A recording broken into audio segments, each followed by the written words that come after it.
नहमदहु व नसल्ली अला रसूलिल करीम अम्मा बाद। हिंदुस्तान के एक साहब ने पूछा है कि जमात-उस-सानी में चांद की सूरत हाल क्या है। जवाबन अर्ज है कि 21 नवंबर बरोज जुमा को इंडिया में चांद को चाहिए 6 डिग्री, बर्मा में 7 डिग्री, बांग्लादेश में 5 डिग्री, नेपाल में 5 डिग्री, कराची में 6 डिग्री, पेशावर में 3 डिग्री, ईरान में 5 डिग्री और अफगानिस्तान में 3 डिग्री।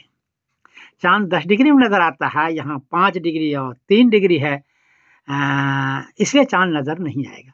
अगरचे इसकी उम्र हो चुकी है 29 आवर 39 मिनट, 29 घंटे 39 मिनट, लेकिन चूंकि चांद साउथ से गुजर रहा है, नॉर्थ में नहीं है, जबकि चांद नजर आता है 20 घंटे के बाद। यहाँ 29 घंटा हो चुका है, तब भी चूंकि चांद साउथ से गुजर रहा है, इसलिए 21 नवंबर बरोज जुमा को चांद नजर नहीं आएगा, इसलिए कि 6 डिग्री और 3 डिग्री इस खित्ते में है।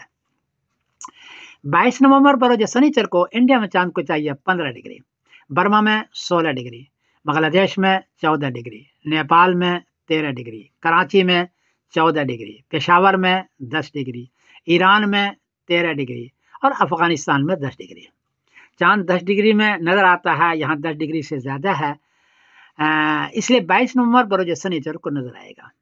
चांद की उम्र हो चुकी है 53 आवर 39 मिनट, 53 घंटे 39 मिनट, लेकिन अभी आप लोग बताया कि चांद साउथ से गुजर रहा है, इसलिए इतना घंटा होने के बाद चांद नजर आ रहा है और 22 नवंबर बरोज शनिचर को नजर आएगा और 23 नवंबर बरोज एतवार को जमात-उस-सानी की पहली तारीख होगी इंशाअल्लाह अज़ीज़।